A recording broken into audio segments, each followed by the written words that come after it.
বিছানায় যে কাপড়টা পরে শুয়ে আছেন, কিছু মনে করো না মা, ওটা অশুদ্ধ হতেই পারে, তাই শুদ্ধ করতে হবে, মনটাকে পরিষ্কার করতে হবে। তাই শুদ্ধ করতে গেলে কি করতে হবে?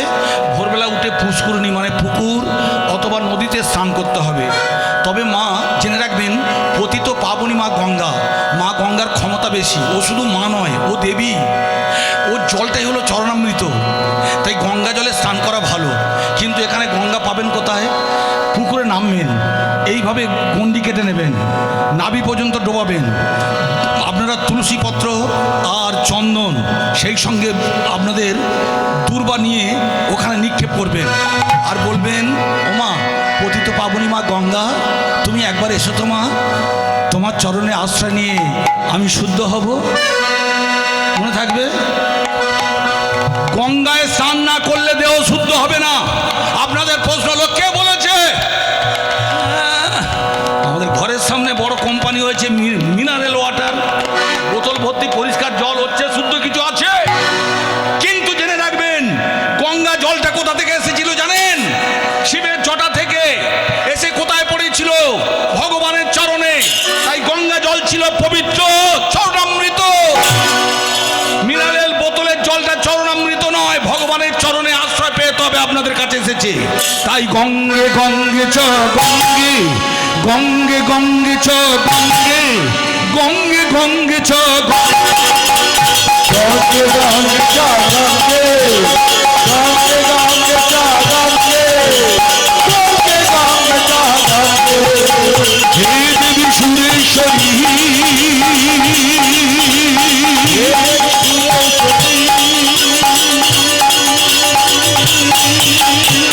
দেবী করুণাময়ী,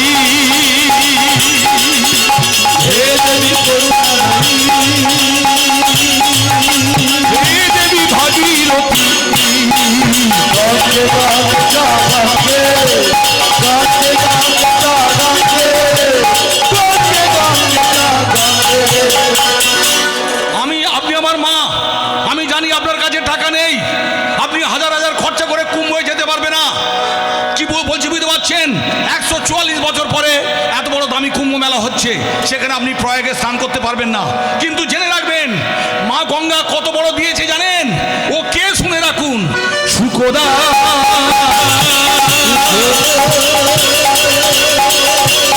মক্ষদা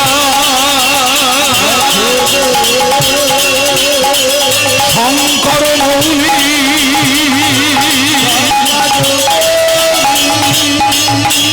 কৃষ্ণ ধরণী,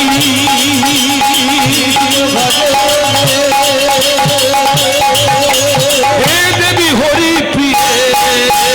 গঙ্গে গঙ্গে চ গঙ্গে, গঙ্গে গঙ্গে চ গঙ্গে, গঙ্গে গঙ্গে চ গঙ্গে।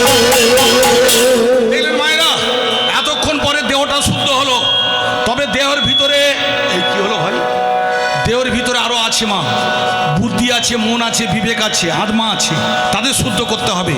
তাহলে প্রথমে দেহটা শুদ্ধ করলেন, তারপরে বস্ত্র শুদ্ধ করতে হবে। আজে বাজে কাপড় পরে আমি কিছু মনে করবেন না মা, আপনাদের নেপালগঞ্জে সবচেয়ে বেশি হরিবাসর হয়।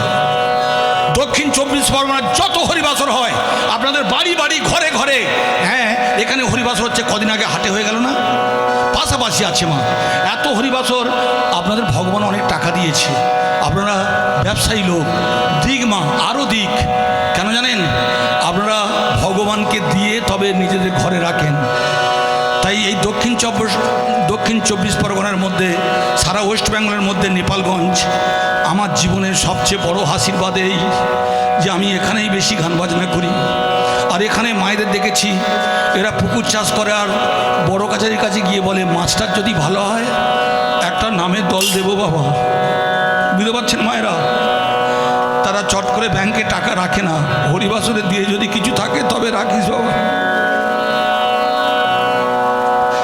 আচ্ছা মা, আপনারা ঠিক করে বলুন না, যে ভাই দুটো, যে ভাগনা দুটো এই যে টাকা পয়সা প্রতিবেশীর কাছে হাত পেতে টাকা নিয়ে আপনারা সবাই মিলে হরিবাসর করেন, আপনাদের অবস্থা কেমন আপনারা তো নিজেরাই জানেন। তবু দামি প্যান্ডেল যে এটা নিয়ে এসেছেন, কেন মা? হরিবাসর রক্ষা করার জন্য। তাই আমি মনে করি এই নেপালগঞ্জ হলো ভক্তমণ্ডলী মায়েরা, দক্ষিণ 24 পরগনার নব বৃন্দাবন। তাই চিৎকার করে বলুন, বৃন্দাবন জি কি জয়, জয় বৃন্দাবন কি, বৃন্দাবন ধাম কি, নব বৃন্দাবন কি। গঙ্গে গঙ্গে চ গঙ্গে গঙ্গে গঙ্গে চ গঙ্গে গঙ্গে গঙ্গে চ গঙ্গে। তাহলে দেহটা শুদ্ধ হলো, এবার কাপড়টা শুদ্ধ করুন। ছেঁড়া হয় হোক যখন মন্দিরে যাবেন, যখন তুলসী তলায় বাতি জ্বালাবেন, যখন তুলসী তলায় শঙ্খধ্বনি করবেন, বিশেষ করে ছেঁড়া হয় হোক যেন কাঁচা কাপড় হয়। দুটো গেল, কাপড় শুদ্ধ হলো, দেহ শুদ্ধ হলো। এবার বাকি রইল কি, মুখটাকে শুদ্ধ করতে হবে। ভোরবেলা উঠে পূব দিকে তাকিয়ে যেন বলবেন না ও কবে মরবে, ওর মাথা কবে খাবো, ও 10 বিঘে জায়গা কবে লিখবো, এই রকম কেলের কীর্তি মুখ দিয়ে বলবেন না। যে মুখ দিয়ে হরিনাম করেন, যে মুখ দিয়ে শঙ্করধ্বনি দেন, যে মুখ দিয়ে উলুধ্বনি দেন, যে মুখ গহ্বর দিয়ে ভগবানের নাম করেন, সেই মুখ দিয়ে গালিগালাজ পারলে ভগবানের ভক্তমণ্ডলী ভক্তি আসবে না, ভগবানের নামে কাজ হবে না। বোঝা গেল? আচ্ছা মা, আপনারা কি মনে করেন আমি হরিনাম করি, আমার ছেলে হরিনামের গায়ক হবে? কোটি জন্মে থাকলে ভাগ্য, তবে সংসার ছেড়ে ছেলে হয় ভৈরব। আগের জন্মে জানো ভাই কিছু একটা করেছিলাম, নাহলে 30 বছর একভাবে এইভাবে হরিনাম গাইতে পারতাম না। তাই আমি আপনাদের বলতে এসেছি মা, এই মুখ দিয়ে যে কথাগুলো বলছেন আমি বলছি না। এবছর অন্তত সারা বছরে 200 পালা গান গাইতে হবে। ভক্তমণ্ডলী মায়েরা কে আমাকে বলিয়ে নেয়, ওই ভগবান আপনারা মানুন আর নাই মানুন, ওই রাধারানীর কৃপা না হলে আপনারা হরিবাসর চালাতে পারতেন না। ওই রাধারানীর কৃপা না থাকলে এইভাবে হরিবাসরে বসে থাকতেন না।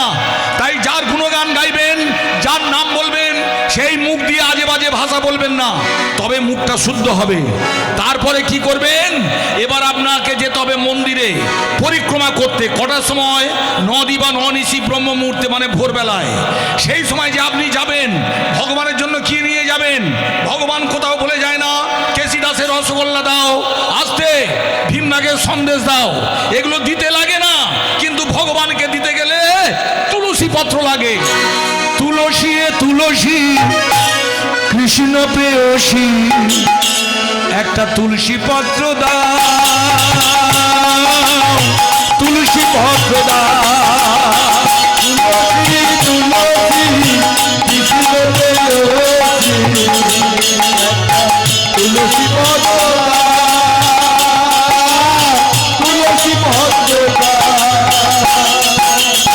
প্রভুর শ্রী চরণে করব নিবেদন, এই আশীর্বাদ করো গো আমায়, একটা তুলসী পত্র দাও। তুলসী তুলসী কৃষ্ণ প্রেয়সী, একটা তুলসী পত্র দাও। তুলসী পত্র তোলার মতো তুলতে হবে মা। আমার বউটা যা করে আপনারা করবেন না মা। আমার বউটা কি করে জানো মা? ছাগল গরু যেভাবে মুড়িয়ে নিয়ে আসে, তুলসী গাছটাকে মেরে নিয়ে আসবে, কিছু বলতে পারিনি। ওই যে বললাম একে 50,000 টাকা নিয়েছি, তাও আমার বাপের একটা মেয়ে। ভক্তমণ্ডলী মায়েরা এবার বুঝতে পারছেন আমি গরিবের ছেলে, কিন্তু আমার স্ত্রী হচ্ছে বাপের একজন মেয়ে, আবার তার 20 বিঘে জল জমি, আবার দোতলা বাড়ি। আমাকে যখন তখন পুঁতে ফেলবে। তাই তাকে বলে নিয়ে আপনাদের বলছি, যখন তুলসী পাতা তুলবেন যেন হ্যান্ডেলটা থাকে, ওই যে পাতার গোড়াটা যেন থাকে, হ্যান্ডেলটা যেন থাকে। হ্যাঁ, যেভাবে স্বামীর মাথা চুলের মুঠি ধরে টানাটানি করেন, তুলবেন না। আর বলতে হবে কি, ওং বৃন্দা ওই তুলসী দেব বই প্রিয়া ওই কেশবস্য চ, কৃষ্ণ ভক্তি পদে দেবী সত্যব্রতে নম নম। তবে তুলসী পাতায় হাত দিতে পারবেন। তোমার শ্রী চরণে করব নিবেদন, এই আশীর্বাদ করো গো আমায়, তুলসী তুলসী কৃষ্ণ প্রেয়সী, একটি তুলসী পত্র দাও, একটি তুলসী পত্র দাও। তুলসী তুলসী খিদে পেয়েছে একটা তুলসী পাতলা তুলসী পাতলা। তাহলে তুলসী পত্র নিয়ে যাচ্ছেন কোথায়? মন্দিরে। এবার ঠিক করে বলুন, মন্দিরে কাকে কাকে নিয়ে যাচ্ছেন? ভগবানের কাছে যেতে গেলে কোষাকুষি গঙ্গা জল, তুলসী পত্র, বুঝতে পারছেন? তাহলে গঙ্গা জল নিলেন, কোষাকুষি নিলেন, তুলসী পত্র নিলেন, তার মানে তামা তুলসী গঙ্গা জল। বোঝা গেল? ফুটবুট পরে কেসি দাসের রসগোল্লা, ভীমনাগের সন্দেশ কেউ কোথাও ভগবান লিখে যায় না যেগুলো আমায় দাও। কেন বড় কাছারি এত লোক পুজো করতে যায় জানেন? ভক্তমণ্ডলী মায়েরা, ওখানে কোনো ব্রাহ্মণ নেই, যার যেমন ইচ্ছা তেমন পুজো দেয়। আমার পুকুরে বছর যদি মাগুর মাছ হয়, জানো বাবা তোমাকে একটা মাগুর মাছ দিয়ে আসবো। আর বড় একটা মাগুর মাছ চলছে বড় কাছারিতে। এবার বুঝতে পারছেন, ভক্ত যেমন ইচ্ছা তেমন কাজ হবে। যে জাতাম্মাং প্রবর্ধন্তে তাং ততস্তৈব ভজমহম মম বর্তানুবর্তান্তে মনুষ্য পার্থ সর্বসা। তার মানে আপনার যেমন ইচ্ছা তেমন কাজ হবে, যে যেমন ভাবে চাইবেন সেইভাবে পাবেন। তাই আপনারা তামা নেবেন, তুলসী নেবেন, গঙ্গা জল নেবেন, আর কি করবেন? এবার আপনি যাবেন পরিক্রমা করবেন। কোথায়? ওই মন্দিরের চতুর্দিকে ঘুরবেন। কি বলবেন? হরে কৃষ্ণ কৃষ্ণ কৃষ্ণ হরে হরে, হরে কৃষ্ণ কৃষ্ণ কৃষ্ণ হরে হরে, হরে রাম রাম রাম হরে হরে, হরে কৃষ্ণ কৃষ্ণ কৃষ্ণ হরে হরে,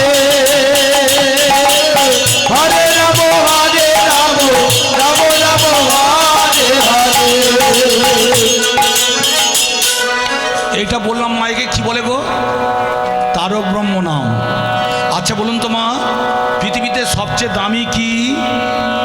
যত কিছু আছে সবচেয়ে কমপ্লিট। একজন আছে মা 3 ঘন্টা পরীক্ষা দিতে লাগে না।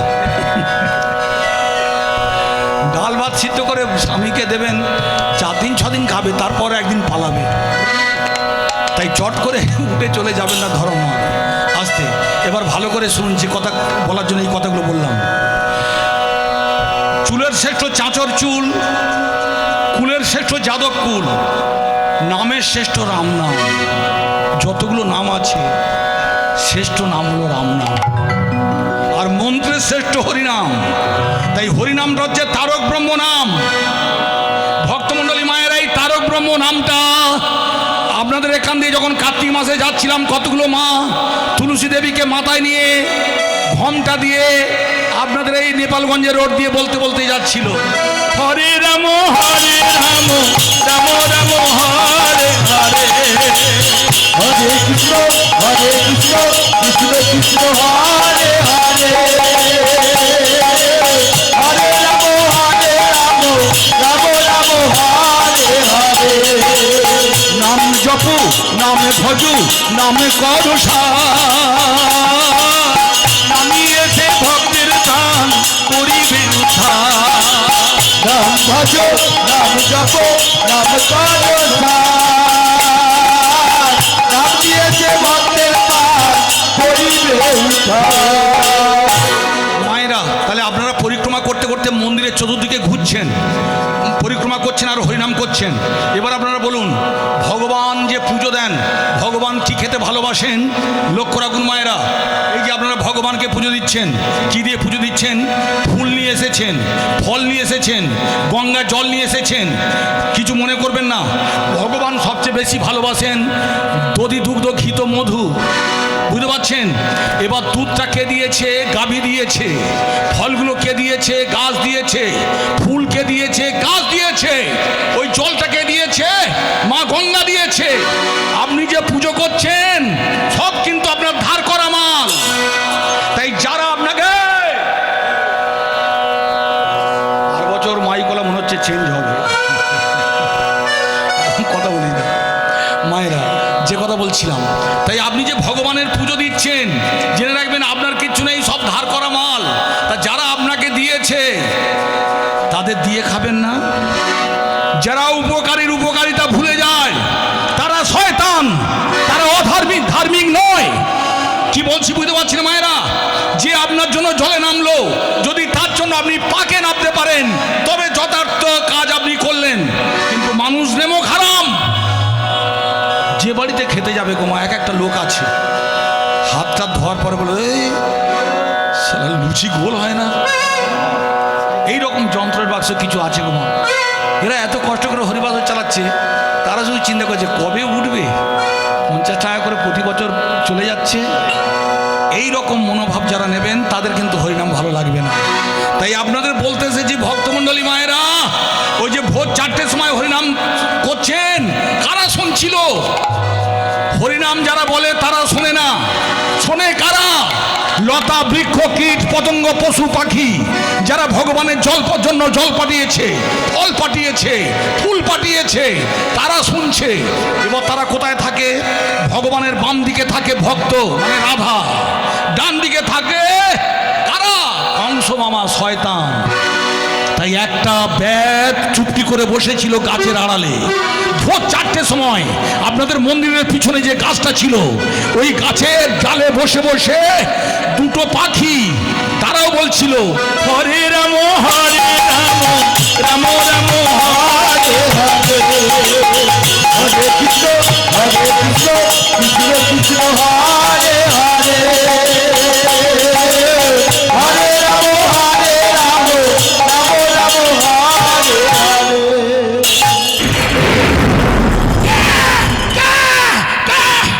লক্ষ্য রাখুন, সে হরিনাম গাইছিল, তাকে পিছন দিক থেকে মাগো একটা ব্যাধ এক টুকরো মাংস লোভে তাকে মারলো। কিছু মনে করবেন না। মা নিষেধাং প্রতিষ্ঠাং তাম গাম শাশ্বতী সমা যৎ কঞ্চ মিত্রং দেকাম কামমহিতাম। মাগো, হরিনাম গাইতে গাইতে কেউ যদি মারা যায়, আমি আপনাদের কাছে চাইবো, এটা তো আমার দিদির বাড়ি, এখানে আপনারা আমার দিদির মতো বয়স্ক মায়ের মতো বসে আছেন। মা, আমার 30 বছর হরিনাম গাওয়া হয়ে গেছে, আর তো বেশি দিন আমি বাঁচবো না। তাই আমি আপনাদের কাছে আশীর্বাদ চাইতে এসেছি, জানো মা, আমার যেন হরিনাম গাইতে গাইতে মৃত্যু হয়, আর কিছু চাই না। আমার সব চাওয়া পাওয়া হয়ে গেছে। যখন তার গায়ে তীরটা লাগলো, সে গাছের ডাল থেকে ক্যাঁ ক্যাঁ করে আপনারা যেখানে মন্দিরের চৌদিকে ঘুরছিলেন আপনাদের চরণতলে পড়ে গেল। যখনই চরণতলে পড়ে গেছে, সেই সময় ধর্মরাজ যম কুকুরের বেশ ধারণ করে যেই তাকে কামড়ে ধরেছে, সে তখন বলছে, সেই তো মারা যাব, এক্ষুনি মারা যাব, মারা যাওয়ার পরে তুমি আমায় খেও, কিন্তু এখন আমাকে বলতে দাও। দাঁড়ারি সম একটু দাঁড়া,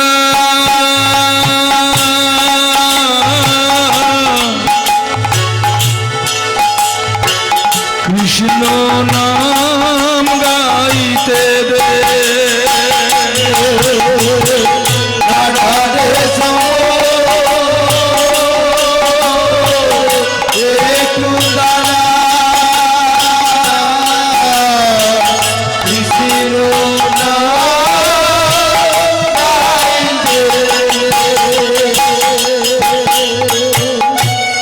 জানেন মা, হরিনাম গাইতে গাইতে অনেক সময় নিজের কথা বলে ফেলি। কেন বলি জানো মা? আমার বুকটা একটু হালকা করার জন্য। আমার মরে যাওয়া ভালো। আমি হরিনাম করি বলে আমি কিন্তু পূর্ণ আত্মা নই, আমি মহা পাপী। নাহলে করোনার সময় ছেলেটা মারা যায় বাবার কোলে, পৃথিবীতে সেই বাবা সবচেয়ে বেশি নরক যন্ত্রণা ভোগ করবে, যার কোলে সন্তান মারা যাবে।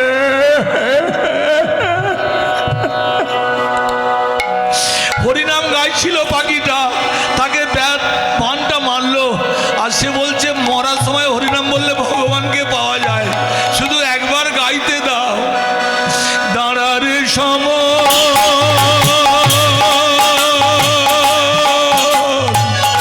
একটু দাঁড়া, কৃষ্ণ নাম গাইতে দে, রাধে সম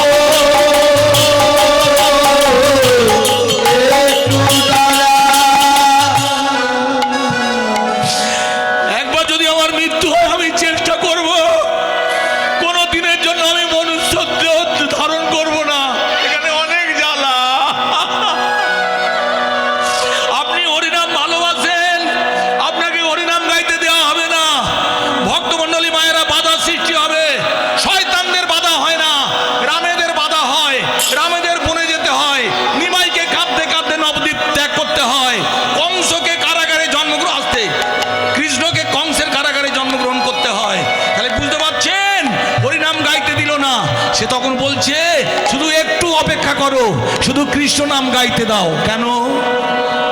তিনি ছাড়া এ জগতে কেউ আর নাই রে,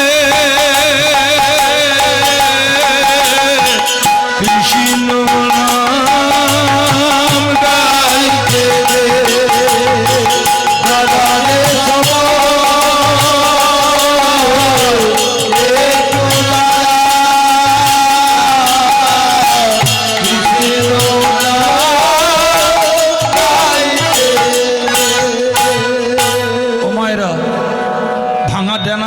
সেইটা নিয়ে 8 পাক পরিক্রমা, মানে 8 পাক ঘুরলেন।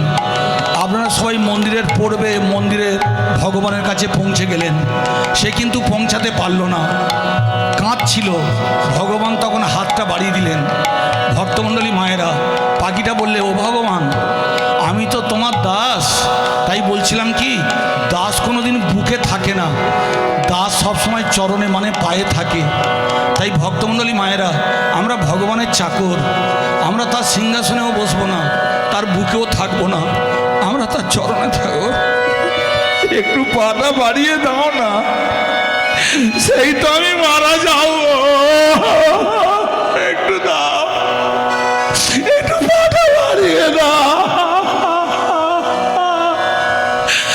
ভগবান আস্তে আস্তে তার শ্রীচরণ দুটো বাড়িয়ে দিলেন। পাখিটা আস্তে আস্তে মাথা রাখলেন। তারপরে ভগবান তাকে গোলক বৃন্দাবনে ঠাঁই দিলেন। এবার আপনারা বলুন, এতক্ষণ হরিনাম শোনার পর আপনাদের ঘরের কথা মনে আছে? সংসারের কথা মনে আছে? আপনি আমার মা, আমি কাঁদলে আপনি কাঁদছেন কেন? তার মানে আপনার সব হারিয়ে গেছে। এইটাই হলো রুচি। যখন রাম নামে রুচি এসে যাবে, খিদে থাকবে না, সকালকে জানে দুপুরকে জানে মনে থাকবে না। তাই যারা একাদশী পালন করে জেনে রাখবেন, তাদের খিদের কথা মনে থাকে না।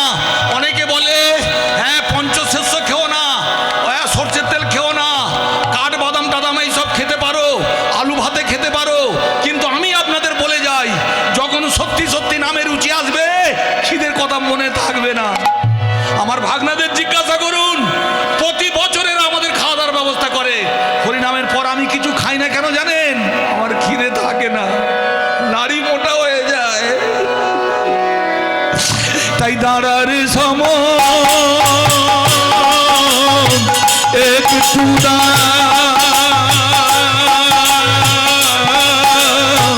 কৃষ্ণ নাম গাইতে দাদারে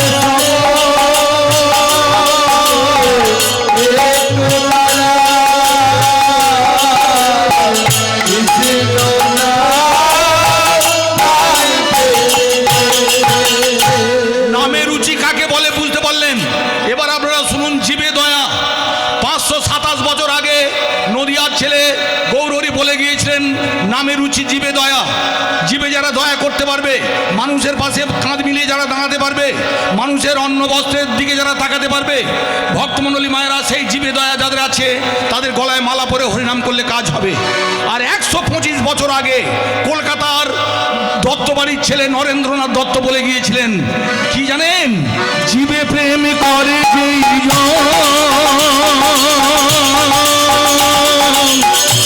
তো আপন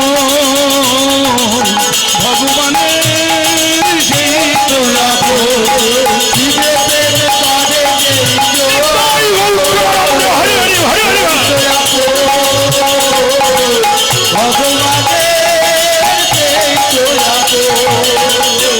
এবার বুঝতে পারছেন আমার বাংলার মায়েরা কত দামি দামি সন্তানকে উপহার দিয়েছেন। এই সেই নরেন্দ্রনাথ দত্ত, যিনি পরে বিবেকানন্দ হয়েছিলেন। এই সেই ছেলেটা চিকাগো শহরে গিয়েছিলেন, সেখানে ধর্মগুরুরা জিজ্ঞাসা করেছিল, তোমার ধর্ম কি? সে বলেছিল, সনাতন হিন্দু ধর্ম। তোমার ভগবানের নাম কি? ভগবান শ্রীহরি। ঠিক করে বলো, তোমাদের ধর্মগ্রন্থের নাম কি? শ্রীমদ্ ভাগবত গীতা। দেশ দেশের 10-এর মাথায় বাঙালিকে বসিয়ে দিয়েছিল বিবেকানন্দ। সেই বলে গিয়েছিল জীবে প্রেম করে যেই জন সেই জন সেবিছে ঈশ্বর। আর এটা 527 বছর আগে নবদ্বীপের ছেলে বলে গিয়েছিলেন। তাই আপনারা কিছু মনে করবেন না। এই কলিকালে আপনারা জেনে রাখবেন বিবেকানন্দ ছিলেন একজন পরম বৈষ্ণব। উনি যে মন্দিরটা তৈরি করেছিলেন, যেটা আপনাদের বেলুড় মঠ, হ্যাঁ, আপনাদের কাছে ভিক্ষা চেয়েছিলেন। মাধুকরী মানে ভিক্ষা। আপনারা কি দিয়েছিলেন? অন্ন, বস্ত্র, অর্থ সম্পত্তি, বিষয় বৈভব, সেইগুলো নিয়ে মন্দিরটা বেলুড় মঠ তৈরি হলো। কিন্তু বেলুড় মঠ তৈরি প্রতিষ্ঠা পাওয়ার পর 12 জন সন্ন্যাসী কি খেয়ে বেঁচে থাকবে, তাদের কোনো অর্থ ছিল না। তখন কি করেছিল জানেন? 3 মাস ভোর তেলাকুচোর পাতা সিদ্ধ করে খেয়ে বিবেকানন্দ ছিলেন। বলুন আপনারা, গৌরিয়া মঠের বৈষ্ণবরা বলুন, আপনারা বিবেকানন্দের ওপর মুখের দিকে তাকিয়ে আজে বাজে ভাষা বলেন। ইস্কনের মহারাজরা বলুন, বৈষ্ণবরা বলুন, বিবেকানন্দকে আপনারা ছোট করেন। আমি আপনাদের বলে যাচ্ছি, বিবেকানন্দ রচনাবলীগুলো পড়বেন, তাতে পরিষ্কার লেখা ছিল রাতের পর রাত খাওয়া নেই, ঘুম নেই, কিন্তু মা কালী তার মুখ থেকে হরিনাম শুনতেন। আপনাদের বিবেকানন্দের ভালো কণ্ঠ ছিল, খুব ভালো গানের গলা ছিল, তিনি হরিনাম গাইতেন, কিন্তু ঘুমাতে পারছে না পেটের জ্বালায়। ভোর 4টের সময় তন্দ্রা মতো পড়েছেন। সেই সময় ঠাকুর রামকৃষ্ণ এসে বললে, নরেন, ও নরেন, তুই না বলেছিলিস মেতর আমার ভাই, মুচি আমার ভাই, চন্ডাল আমার ভাই, ভারতবর্ষ আমার যৌবনের উপবন, যা তুই ভারতবর্ষকে পরিক্রমা কর। একটা লাঠি হাতে একটা কাপড় পরে চলে গেলেন। হিমালয় থেকে কন্যাকুমারিকা এইভাবে ভক্তমণ্ডলী মায়েরা পদব্রজে ঘুরে বেড়াচ্ছেন। ঘুরতে ঘুরতে আপনাদের বৃন্দাবনে চলে এলেন। যমুনার জল দেখতে পেয়ে মনে হলো এই সেই যমুনা যেখানে ললিতা বিশাখা সব কিছু হারিয়ে ফেলেছিল। এবার বলুন, ললিতা বিশাখা ভগবানকে পেয়েছিল, তার আগে কি হারিয়েছিল? তাদের দেহের যত অলংকার ছিল সব হারিয়ে গিয়েছিল, যে দেহের যত বস্ত্র ছিল সব হারিয়ে গিয়েছিল। কেন? ভগবানকে পেতে গেলে সর্বধর্মান পরিত্যাজ, সব কিছু ত্যাগ করতে হবে। তাই ত্যাগ করেছিলেন, আমিও তাই করব বলে সব কিছু গাছের গোড়ায় রেখে দিয়ে উলঙ্গ হয়ে জলে নামলেন। স্নান টান করে উঠলেন। কতগুলো হনুমান সেই কাপড়গুলো নিয়ে গাছের মগডালে উঠে কেটে টুকরো করে ফেলে দিলেন। উঠে দেখতে পাচ্ছে কি করব, পরিক্রমা করব কিভাবে, কাপড় টাপড় নেই। এমন সময় ঠাকুর রামকৃষ্ণ বললেন, নরেন, তুই যেখানে এসেছিস সেখানে একটা জগৎ জননী থাকেন, করুণাময়ী থাকেন, তার নাম বল। তাই বৃন্দাবনে আপনারা কার নাম বলবেন? বাহ, এই না হলে মা জয় জয় রাধা রানী কি, অষ্টসখী শিরামণি কি, শ্যাম সরোবর মুরালি কি, রাধে রাধে বল তেরা রাধে রাধে বল, রাধে রাধে বল তেরা রাধে রাধে বল, রাধে রাধে বল তেরা রাধে রাধে বল।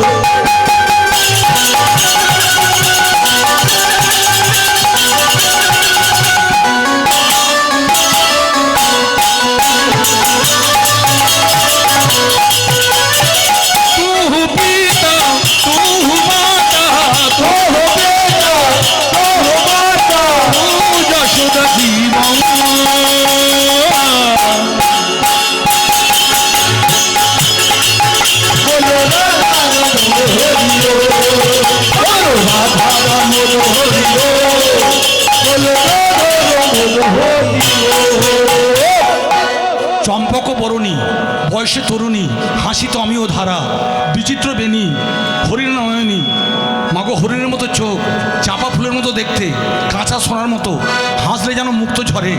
সেই মেয়েটা নীলাম্বরী শাড়ি পরে এসে বললে, এই যে নবীন সন্ন্যাসী, বীর সন্ন্যাসী, তোমার খাওয়া নেই, 3 মাস খাওয়া নেই, তুমি স্নানটা করেছো, ভগবানের কাছ থেকে তোমার জন্য ক্ষীর ঈশ্বর নবনী নিয়ে এসেছি। শ্রীমতী রাধারানী আপনাদের বিবেকানন্দকে বৃন্দাবনে গাছের আড়াল থেকে বলছে, এই নাও। বিবেকানন্দ উলঙ্গ ছিলেন, ডান হাতটা বাড়িয়ে দিলেন, লজ্জায় বার হতে পারছে না। ক্ষীরসর নবনী নিলেন। ভগবানের সেই প্রসাদ খাওয়ার পর তিনি প্রসাদ ভুজি হলেন। আপনারা শুনে রাখুন, যারা প্রত্যেকদিন ভগবানকে সেবা দিয়ে পুজো দিয়ে সেই প্রসাদটা যদি প্রত্যেকদিন খেয়ে সারাদিন থাকতে পারেন, আপনি যা বলবেন তাই আপনার ঘটে যাবে। আপনার জীবনে কি ঘটবে আপনি আগে থেকে বলে যাবেন। বুঝতে পারছেন মায়েরা? ত্রিলোক জয়ী হবেন, আপনি ভগবানের চরণে ঠাঁই পাবেন। কিন্তু কথা হচ্ছে, আমি যে হরিনাম করি, কালকের একটা গোমা ভাত বাড়ি নিমন্ত্রণ আছে, কিছু মনে করবেন না মা। শুনতে পাচ্ছি সেখানে নাকি রেহাজি কি খাসি না কি আছে সেই খাওয়াবে। মা গো, আমাকে হাত পায়ে দড়ি বাঁধলেও কেটে পালাবো? আমার মুখে হরিনাম সাজবে? আমার হরিনামের মধ্যে কোনো গুণাগুণ দেখতে পাবেন? আপনারা পাবেন না। তাই আমি আপনাদের বলতে এসেছি, ভক্তমণ্ডলী মায়েরা, যারা প্রসাদ ভুজি তাদের শক্তি বেশি। বিবেকানন্দের শক্তি ফিরে পেলেন, তারপরে তিনি বেরিয়ে যাচ্ছিলেন। কিন্তু আপনাদের শ্রীমতী রাধারানী বললে, এই যে বীর সন্ন্যাসী, তোমার লাজ লজ্জার ভয় নেই? আমি প্রভুর কাছ থেকে তোমার জন্য গেরুয়া বসন, কৌফিন মানে কাপড় নিয়ে এসেছি, তুমি পরো। বিবেকানন্দ কাপড়টা পরলেন। এবারে এক কদম বেরিয়ে যাচ্ছেন। কিন্তু তার মনে হলো, আমার খিদে পেয়েছে, ও জানলো কি করে? আমার আর 3 মাস খাওয়া নেই, ও জানলো কি করে? ঠিক করে জানতে হবে। আমার পরনে বস্ত্র নেই মানে কাপড় নেই, ও জানলো কিভাবে? কে তুমি? বলো তুমি কে? বলো বলো তুমি কে? বলো কে?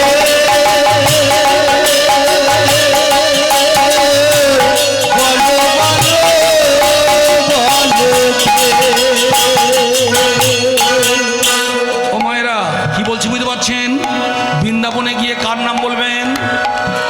খোকার বাবার নাম। কার নাম? রাধে রাধে। বুঝলেন? যে কটা জানে সেই মা কটা বললো, আর যে কটা যন্ত্র বলতে পারলো না, ও যন্ত্রটা শুধু খাই খাই করে। শুধু খাই খাই করে না, স্বামীকে চাই চাই করে, চাই চাই। তাই বলুন, জয় জয় রাধা রানী কি, জয় জয় রাধা রানী কি, অশ্ব সখী শিরামণি কি। বৃন্দাবনে কে যাবি রাধা রানীর প্রেমের দুনিয়া। আরে বৃন্দাবনে কে যাবি রাধা রানীর প্রেমের দুনিয়া। বৃন্দাবনে বৃন্দাবনে বৃন্দাবনে বৃন্দাবনে কে যাবি রাধা রানীর প্রেমের দুনিয়া।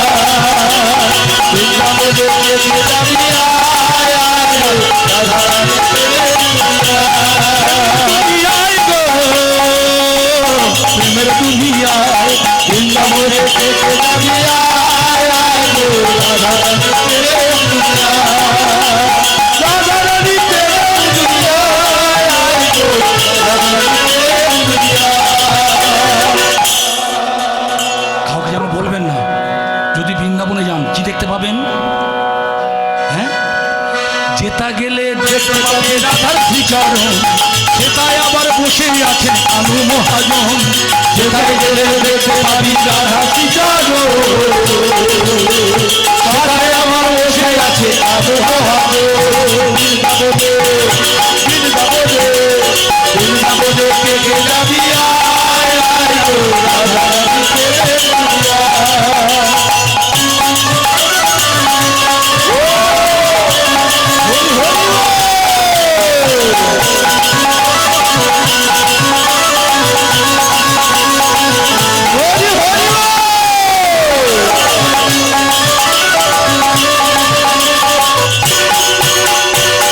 গেলে দেখতে পাবি শ্রীরাধার চরণ,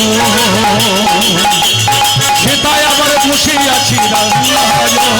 সেটাই গেলে দেখতে পাবি শ্রীরাধার চরণ, পাশে আবার বসে আছে বাহু তুলে বাহু তুলে জন রাধা গুণ গুণগান